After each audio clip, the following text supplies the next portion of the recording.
I apologize for the delay in posting the discussion over Chapter 3. There were some glitches, and I'm having to re-record it.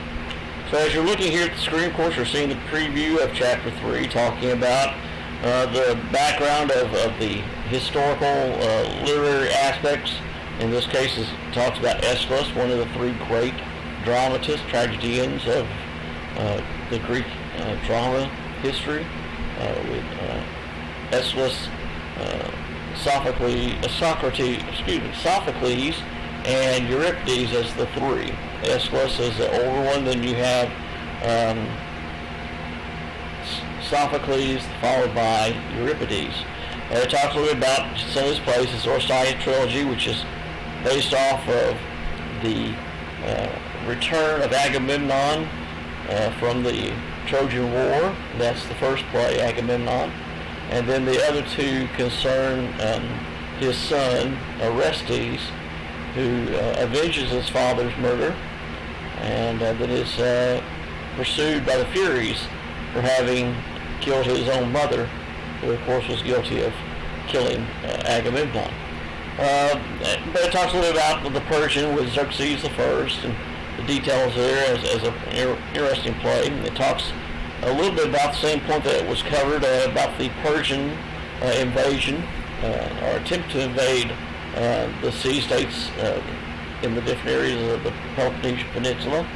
That it was their loss was due to hubris, as Herodotus talks about, and that their hubris, their arrogance, had led the gods into punish them. It says here it's called unleash the anger of the gods. This idea of the Greek alliance, the idea of the greatness of certain sea-states, particularly Athens.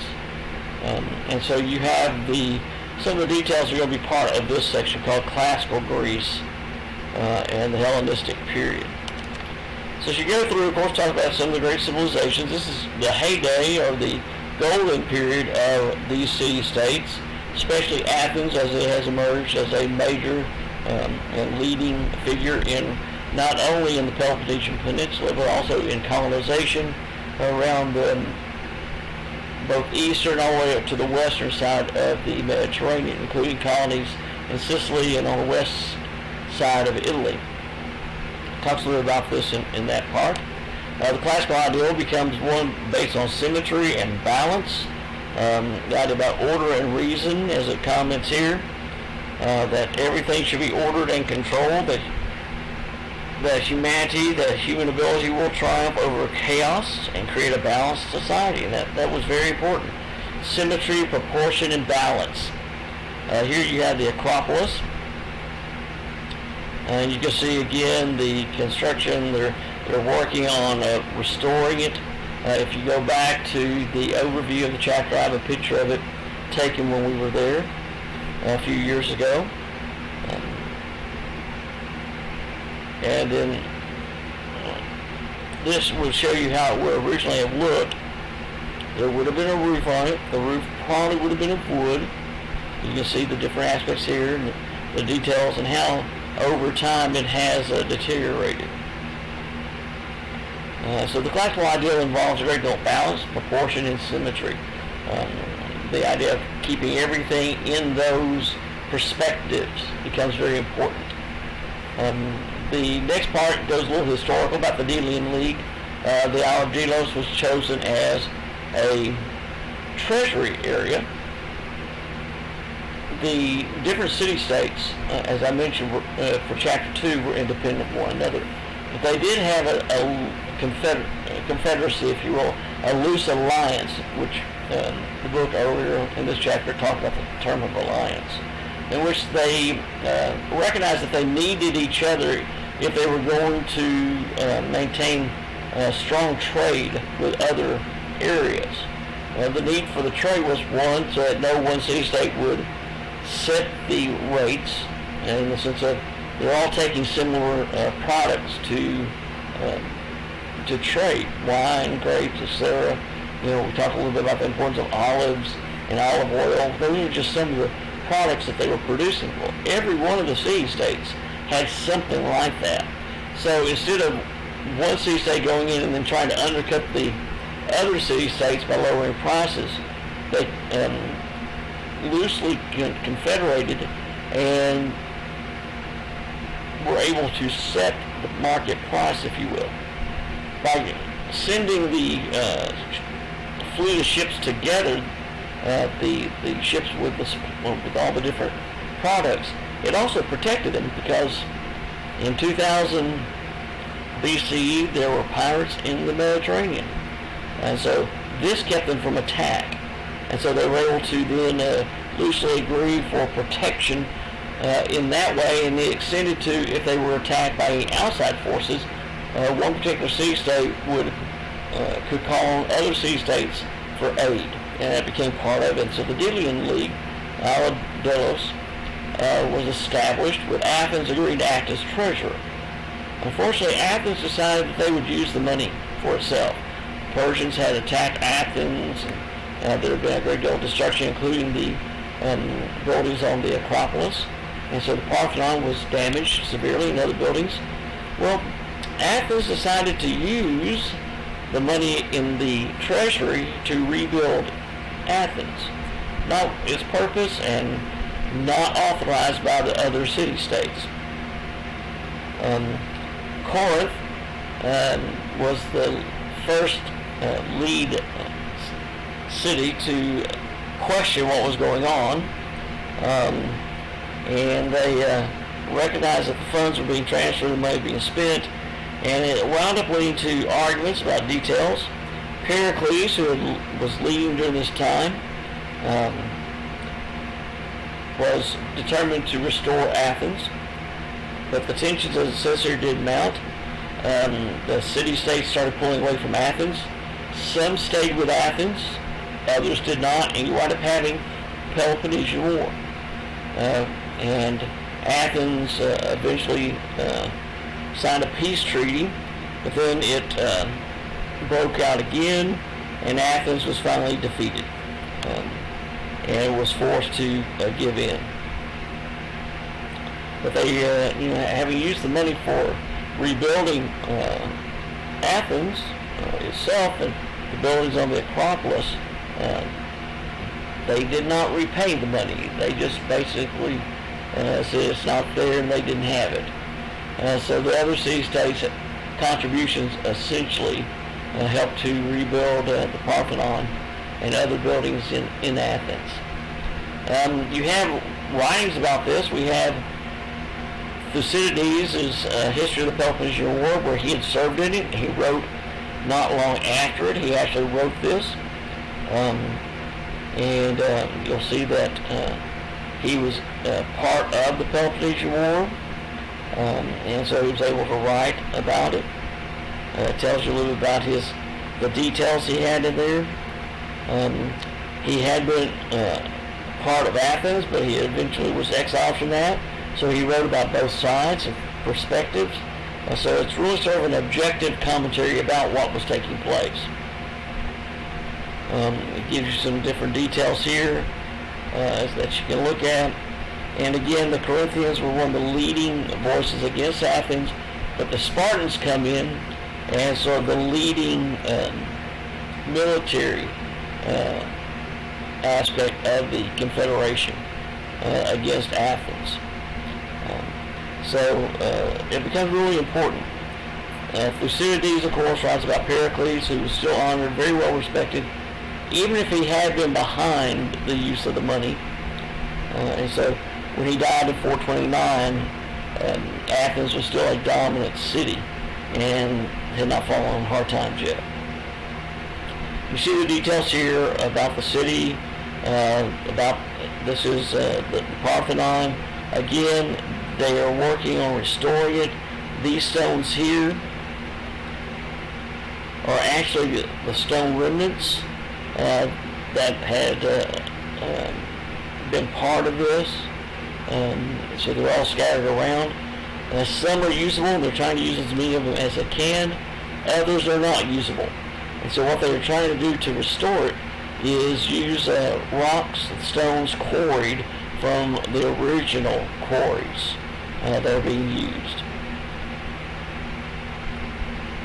The structure of the Parthenon is part of that balance, symmetry, and proportion that is so important. You have Doric columns, as it says, gracefully proportioned.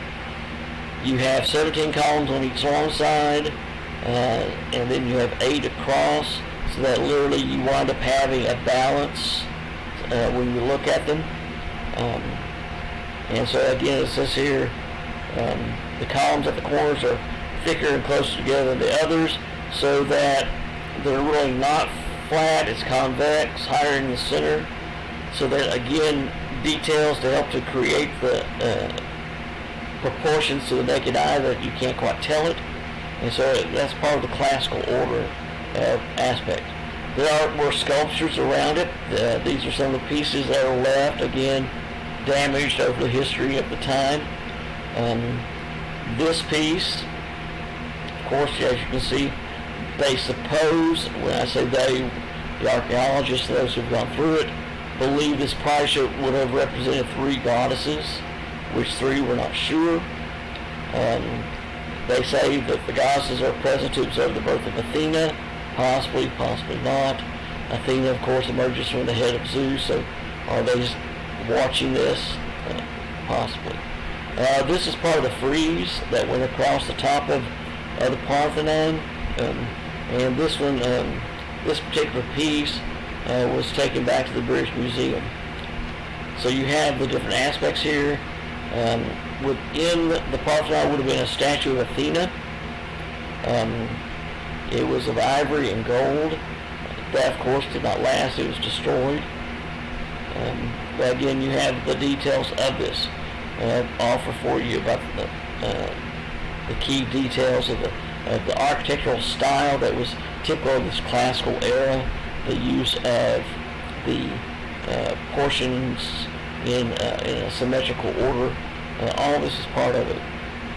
And it says here, the stark realism is combined with proportion and balance, and that's what we wind up having. This is the Erechtheion, which is another temple there on the Acropolis. Again, as I said, it probably hosted certain religious events and other aspects, worshiping other deities. There's also a frieze on it. There were the Caratids. These are the women figure here that you can see. And again, all this is offered. We have Erechtheus is why this is named, early Athenian king. You have details of that on one of the friezes where it depicts this. And you also have other figures, including Hephaestus, the god of the forge. And just off to one side and down a little bit from the Acropolis is part of the mountain structure there too. There's a temple to Hephaestus that was built. So again, you have these details offered.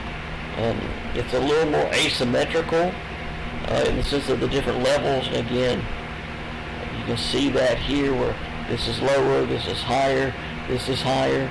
So everything is not just symmetrically proportioned across. Here you only have 3 columns, here you have 5. So there's a difference in the structuring to it, especially when compared to the Parthenon on the Acropolis. Athena Nike, this was a smaller temple. Again, also on the Acropolis, where you have the frieze up here, commemorates the defeat of the Persians. You can see the architectural style, but you can also see the different figures. This is Nike adjusting her sandal, showing that aspect, very much as showing a real person, as this goddess is. This idea about adjusting the sandal because it has come loose or a stone has gotten into it. That's very natural, very realistic in the sense of what naturalism is representing, showing things in a natural way. And people, you get stones in your shoes sometimes. Well, so did Nike the goddess. art becomes very important. You start having more and more sculpture being developed. You start having, again, use of natural figures. We're trying to present figures as they naturally are. This is a Roman copy of a bronze statue. And I may have mentioned in the Chapter 2 video, I may not have. The reason there are Roman copies in marble and not the original bronze statues is that, and this, you'll see this expression frequently, when the Romans overwhelmed and took over Greece, they admired the statues, they admired the artwork, and they copied it, because that's what Rome did. They were really good at copying what others had accomplished. But they copied it into marble because bronze was metal. And metal had other uses for the Romans.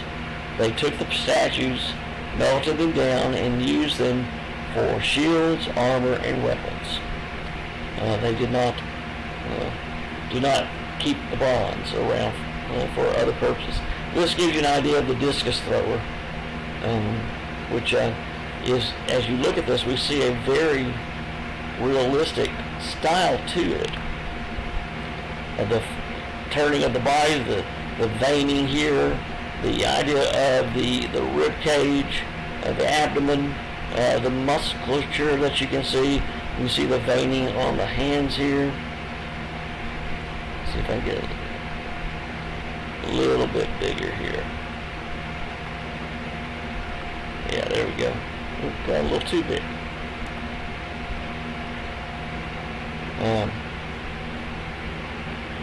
I'm trying to get it bigger, but this is an idea of how they do that. So let's go here. Okay. It was trying to have me draw on it instead. But this is the idea. You see the form and twisting, the movement, the energy that is there as the disc is about to be thrown. This is very typical of the architecture and artwork of this classical period.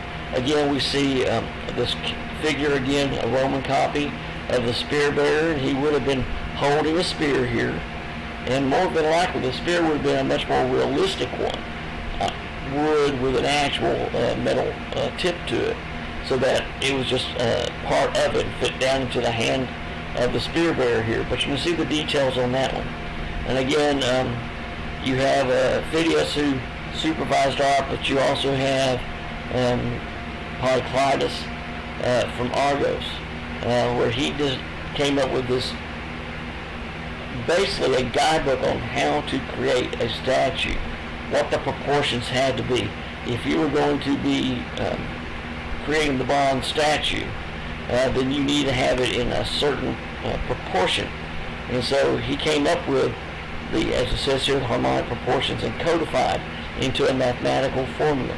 So they literally could work out what size the head had to be compared to the size of the chest, compared to the size of the legs. All that was part of it. It talks a little more about his canon, what was viewed there. Painting again is used, and quite often on the painting here you have a story. In this case, the vase here shows Artemis and Apollo slaying the children of Niobe. It tells you a little bit about this one. Artemis and Apollo, of course, were children of Zeus, and their mother, Leta, and she had twins, of course. But Niobe boasted about how many children she had, that she was much more of a mother than Apollonius' mother was. Well, Apollo and Artemis took offense at anybody slighting their mother, and they, of course, killed the children of Niobe. They're both archers. Artemis is the goddess of the hunt. Apollo is actually the god of archery. And so you have that aspect. So this was very typical, even on their vases, of drawing and creating stories along with that. And again, this one is a story that we recognize of a warrior waiting for his death. Again, here we have the women weaving. Again, a story we get to know about. And so we have these details here. That about the story of women weaving is incorporated to the Iliad, as it mentions here. The idea of the Odyssey, that's what Penelope is doing. She is weaving a tapestry for her father-in-law, so that when he dies, she'll have the tapestry for him. So weaving is part of it. We moved into philosophy. You have that in chapter 2, where you have the pre-Socratics. Well, now we move into the other tradition. Socrates, who raises questions and discusses a number of issues and seeks to find answers, and becomes very typical of this period. Protagoras, the Protagorean theorem, raised questions about the gods. Again, this is a culture that was founded around the gods and who those gods were and what they provided for them. But you started having challenges to that. And as Protagoras says here, as to the gods, I have no means of knowing if they exist or if they do not exist. They just questioned it. So you have the sophists, as they're known, those who seek wisdom. Protagoras claimed that man is the measure of all things, that this is how they are to be. The artist said, well, we can use the features of people then for our art. Plato saying that there's no such thing as absolute knowledge, that we have to look around the world and find it, that others can see different aspects, and that whatever one person sees maybe and can explain, it can't have as much value as someone else's views. And so you have the details here. Socrates comes in and really starts looking. Says he's one of the most difficult to understand. Well, he didn't write anything. What we have are the dialogues of Plato, in which he recorded what he heard Socrates say. We do have a couple other dialogues written by others, but the ones by Plato are the main ones. And in that one, he doesn't sit at school, he just goes to the marketplace. People come and ask him questions, and he in response asks them questions and gets a response. Then asks a question about that. Socratic method is where you ask a question, get a response, and then you question the response. And that's basically what Socrates did. Someone would come to him and say, let's talk about justice. What is justice? He said, well, since you're coming to me about justice, you probably have an idea what you believe justice is, right? He goes, well, yes, although you ask me what is justice, you probably already have an idea, don't you? Well, sort of. And so then Socrates would ask that person, well, what do you say justice is? Why do you say it this way? What is it about it? Can you give me an example of something that is just?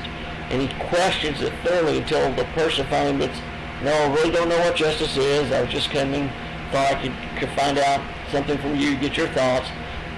And then Socrates starts leading him back through so that there's an acknowledgement of what justice is. It's very, very typical of the different Socratic dialogues. Socrates was eventually determined to be a threat to the political structure because he questioned politics. Not about questioning justice. Well, if someone does this, and is that just? No, it's not. Well, then why are our lawmakers doing this that you've just declared is not just? And so you have questions about the politicians. Didn't say it well. It's called the 30 Tyrants. It says that the return of democracy gave Socrates' enemies a chance to take advantage of hostility for those who collaborated with him. He hadn't really collaborated with him, but he just was during that time, nobody bothered him. He was put on trial. He was declared guilty. His friends urged him to escape. The politicians really did not want him to die. He'd received the death penalty. They just wanted to get him out of the city, and he wouldn't leave because he said, no, you cannot go against it. The courts, even how unfair it may have been, the courts had found him guilty, and to not abide by that would be anarchy for the overall state, because then anybody not agreeing with any law would feel right to act against it. And so he wound up dying by hemlock. But he is an interesting figure. The apology, and an apology does not mean saying I'm sorry. An apology actually means the afterword, the very final words. These are the last words of Socrates in which he defends himself. And he basically, in his apology, proves to those who had tried him that they were wrong, that they did not know what they were doing, just by asking questions, getting responses, and then answering from there. It's a very interesting figure. Plato, of course, comes after him, followed by Aristotle. Plato wrote the Dialogues, but he also wrote a work called Republic, which is set up as if it is a dialogue of Socrates, but really in that work it's strictly Platonic thought, where he produces his ideas about what is real, what is not real, the idea of the forms, the ideals, and the realm of becoming as opposed to the realm of being. And so you have these ideas. He comes back to Athens, sets up a school, and then eventually that school is taken over and renamed by Aristotle. It talks to you a little bit about the dialogue of the cave, the allegory of the cave. You can look at that. It's a little bit about where he says, all we really know are the shadows, not the real. We don't know that the actual ideal structure of something. We only have seen the shadow of it because we are trapped in a cave. We're chained to the back of a cave, and all we perceive are shadows. We do not know we are trapped. We do not know those are shadows. But someone that chains disappear or break off, and he's able to go through the mouth of the cave out into the actual light to see the forms themselves, what is real, and he comes back to explain to everyone else what the real is. And that's the role of the philosopher, who of course the rest of society deems as crazy. Aristotle, of course, was more of a teacher. Most of his writings are actually in the form of textbooks, where he explains what a particular subject is. He writes about biology. He writes about ethics. He writes about literature.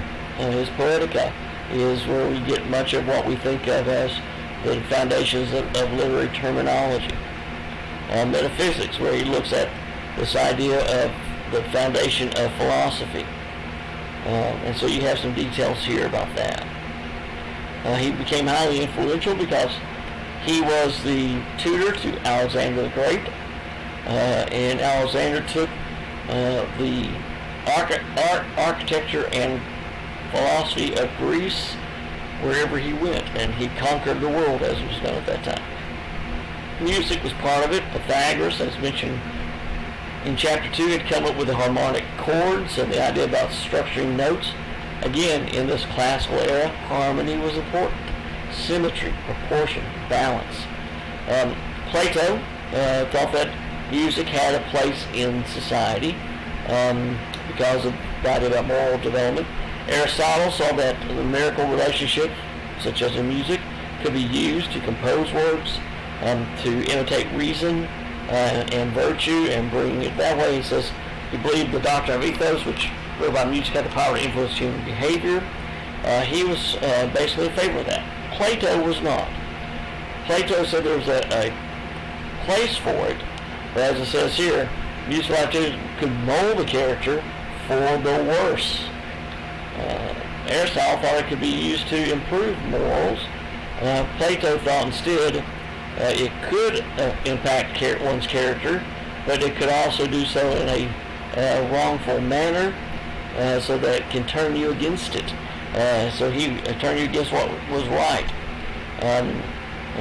So he argued it in that way, saying it had to have a very limited role, and it should be used primarily for parades and celebrations and no other purposes.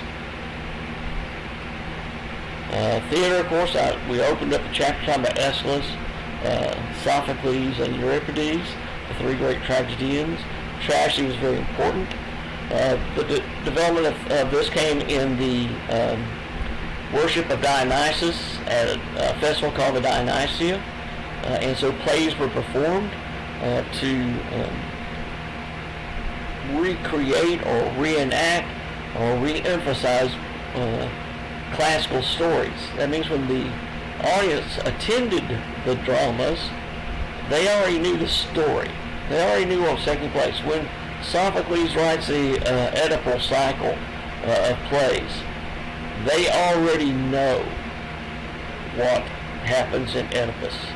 They already know what happens to Antigone in Antigone. There's no surprises there. In case you've never read Oedipus, one of the key aspects is that Oedipus is the king of Thebes. He had been reigning as king for 20 years. He had become king because he had saved the city from a plague of the Sphinx. The king, Laius of Thebes, had been found killed along the roadway, and so they were waiting for a new king to save them from the Sphinx, which had come and had besieged the city. And Oedipus had shown up because he had been given a soothsayer had told him that he would kill his father and marry his mother. So he had left his city and had traveled and made his way to Thebes. He answers the riddle of the Sphinx, which is how you defeat a Sphinx. He's rewarded by being named king and marries the reigning queen. They have been married for 20 years. They have 4 children. Everything is going well until a new plague spreads through the city. Oedipus has sent to the oracle to find out why, and the message comes back as the play begins that the murder of Laius is within the city limits of Thebes and has not been punished. And so Oedipus takes upon himself to find who had killed the previous king. He brings in people to tell him about that, what had happened, since he had not been there. Eventually what is revealed is that King Laius and the Queen Jocasta, now Oedipus' wife, had had a child. And Laius was told that that child would grow up to kill him. And so Laius had ordered the child to be taken out and killed. The soldier had taken him out, couldn't bring himself to kill a baby, but he drove a stake through the child's ankle and left him out on Mount Kithron to be attacked and eaten by wolves. However, a shepherd had found the baby, heard the cries, and had taken it over to his hometown, where the baby was adopted by the reigning king and queen, who were childless. As you probably can guess, that child was Oedipus. Oedipus, in his wanderings after leaving home because he thought he would kill his father and mother, had been accosted on the road by an older gentleman being carried on a litter, basically a horseless carriage and wheelless carriage that was carried by the people, who had ordered him off the road. Oedipus had said no because he was hot-headed. And the old man had ordered his attendants to kill the young man. Instead of killing Oedipus, Oedipus killed all of them, including the old man. Turned out that old man would be Laius' father, and for 20 years he'd been married to his own mother, Jocasta. Well, this is revealed in the play. The people watching the play already knew that. What they came to see was, what was it that Sophocles would do with that play? What was the point of re-examining the myth, the story, which is a very old story? You go back a millennia or more.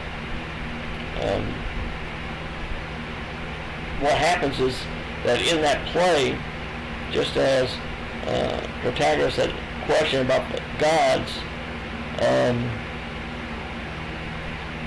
he raises the point, Sophocles does, because Oedipus is going to solve the problem. He is going to end the plague. He is the one who has saved the city before.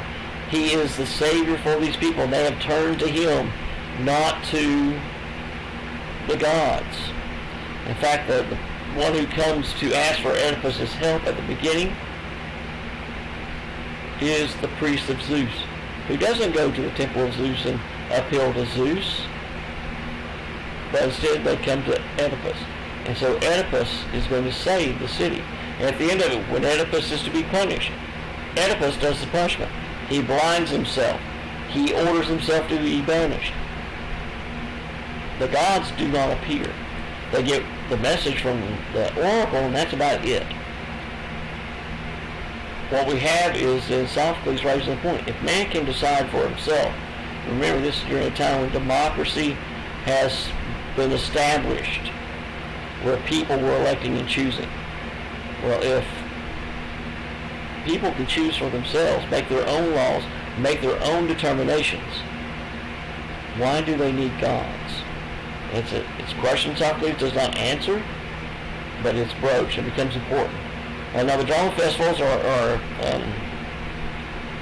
honoring Dionysus, because again it was usually during this festival that the city-states would come together and create the terms for the next shipment of the goods that they created, the crops, the grapes, the wine, the olives, olive oil, how much was going, each city-state was going to contribute to the trade shipment. This is at Epidaurus, one of the best, if not the best, remaining of the amphitheaters. It's in the state of restoration. It's really very nicely done. And again, if you can see here, those are people. And believe it or not, these are people up here. And if you sit up here, you can actually hear the people here. They don't have to yell, you can hear. Now you'll see all the way back over here. And if you'll see over, if you could look directly this way, you would also see more. These are all olive trees. Groves of olive trees that were planted to honor Dionysus. Remember, he was a god of fertility, and the growth of the olive was important to him. And it was important to the city-states because of commerce. The chorus was developed to help back up. Originally, you just had one person saying everything, and then you had a backup group. Eventually, you had 2 and then 3 actors. The first actor, the first one to come forward and actually perform as a character, not just tell a story, is generally considered to be Thespis, and that's why actors are called thespians. Eventually, by the time we get to Sophocles and Euripides, you have as many as 3 actors as well as the chorus. Again, these are going to talk about each of the major figures: Aeschylus, Sophocles, and they mention Euripides a little bit here, and you can see the details about Euripides and the plays he did. He did some really interesting plays, especially with the focus on some of his plays on women and their role in society. Very strongly presented ideas. They talk about the suppliant women. He also has one called Medea, taking one of the earliest of the legends and myths of the Greek tradition. Medea, who was betrayed by Jason, she does not come across as a nice person, but she also comes across as a woman who was wrong. Aristophanes turns to comedy and presents comedies in this way. He is the one who writes a number of plays, including The Birds. He writes one called The Cloud, about clouds, which essentially makes fun of philosophers who are always going around with their head up in the clouds. The Lysistrata is talking about war and the role that women have to end war. Says that they use a secret weapon. Basically, Lysistrata urges all the women to lock themselves up in the Acropolis and deny men sex until they end the war. You can guess that the war ends. And so you had the later period after the Peloponnesian.